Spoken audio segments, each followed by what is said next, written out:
Hey, evening. My name is John, and today I'm going to give you a breakdown, teardown of a financial scenario that was posted on a Reddit thread recently. This is from Personal Finance Canada, and it is a Toronto budget question. So the question is, there's a 27-year-old male, and he's looking at COVID currently right now and trying to figure out whether he should be thinking about continuing to rent down in downtown Toronto or whether it makes sense to move back home. So he's given some numbers here, his salary, his annual bonus, savings area he has there. He's got some student loans. He's also looking at his rent, which is $1,800. He has some expenses kind of listed here. So his question is, am I financially okay to continue living in the city, or should I move home and maybe finance a car and save a bit more?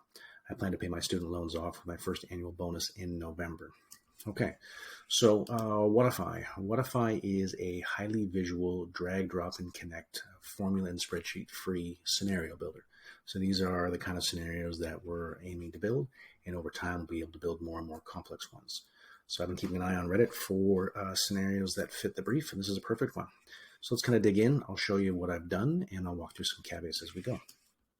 So this is our scenario canvas, and in this particular model, right off the bat, I've got a 5-year scenario I built, and I'm assuming inflation of 1.9%.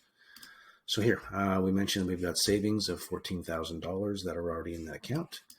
And he mentions he has a salary of $89,000 a year. I've split this into biweekly payments, so it's $34.23 per week on that one. We also imply inflation with our scenarios. So every single day, we are assuming that your rate is going up over time. It's not accurate per se, but over the long haul, it is accurate. And we apply that to all of our parameters here as required. So we've got that in there. He also has his annual bonus, and there's his annual bonus. He mentioned $26,000 kind of coming in, and we have that scheduled for November of 2020. And then we also have his budget note in here. He mentioned a couple of expenses they already had in here. We've got some for food and dining, groceries, entertainment, and some miscellaneous expenses. Same thing, there's inflation applied to this one. And then we're going to get to our first break. So the individual mentioned that he was looking at paying off his student loans in November. So I built that particular thread right here, but we've also, just for illustration purposes, I've also left it as is. So there's one example here where I'm making lots of assumptions that he's continuing to pay over the next 5 years. I'm assuming this rate of 7.45% based on information from some Canadian services.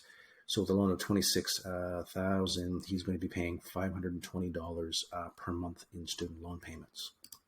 So we have that particular model, or he can pay off a lump sum here in November. So I'm still continuing to have $520 for the next sort of 4 months. Ballpark estimated that would be $24,000 left remaining on here for paying off in a lump sum in November. Then he has other sort of big decisions. So right now he's renting $1,800. We are implying inflation to that, so that will go up year by year by year. The other choice he has is to move back home. So we've arbitrarily picked the date of November as well for this. So we're continuing to have rent for a couple of months up until November at $1,800, and then that stops. And then you're looking at 2 car scenarios. One is a used car.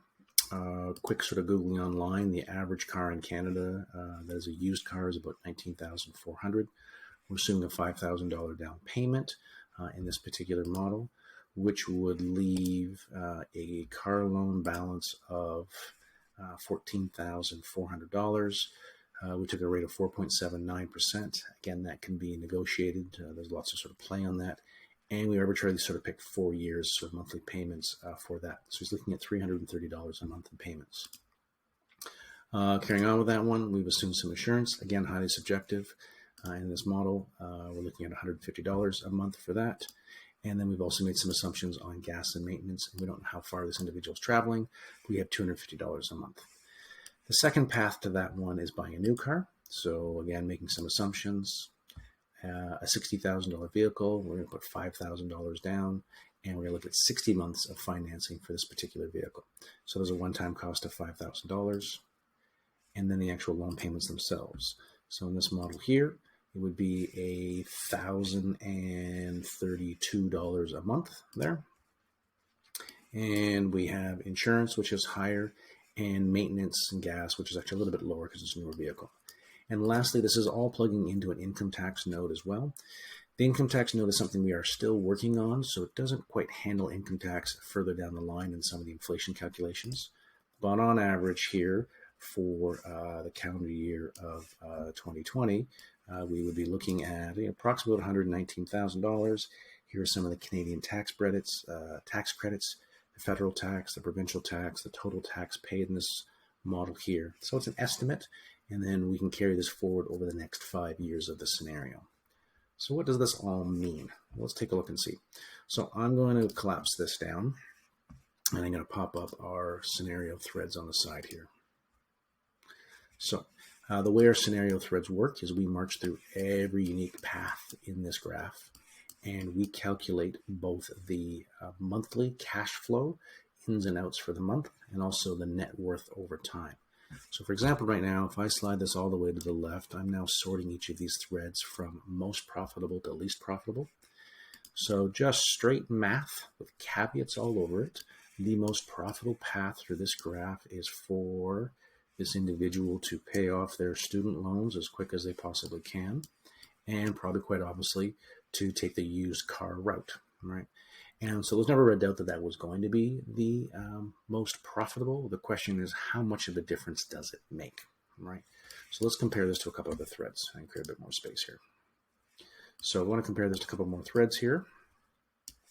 The next thread down the line has the paying off the student loans over time still. And then the next sort of bigger one is now looking at the newer car. So we're looking at $5,861 to $6,603. So that's a difference of what, about $800, $750 a month, which as you can imagine, that adds up to probably about $10,000 a year over time. So let's compare those two scenarios, right? And if I look at those and I look at how that calculates net worth over time, in 5 years' time from now, that's going to have probably an extra $60,000, $55,000 in the bank at that particular stage 5 years from now. Now, obviously, the car would probably have to renew at a particular stage. It'd be 5 years old at the stage, whether you choose to keep that longer or not. But that is something to kind of consider. Further on down the line here is if we are moving back, so we're already moving back home in this model here, if we're continuing to rent. So let's kind of go further down the stack here and take a look at if we continue to rent.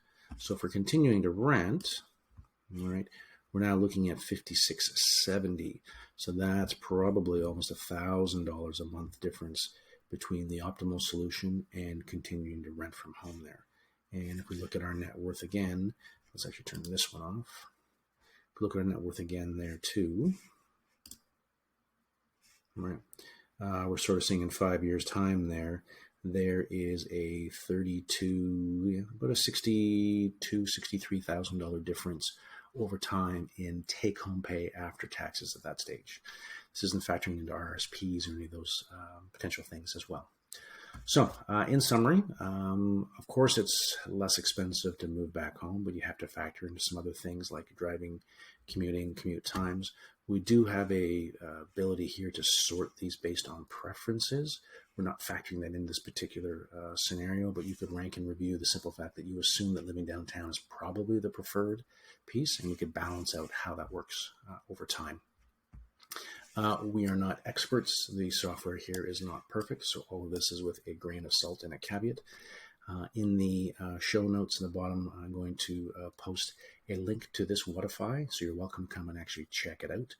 Note that these whatifis are dynamic, so these dates do change, and if you're checking out this scenario after November 1st, it will have rolled over, and the calculations will be different because those wouldn't have been acted upon.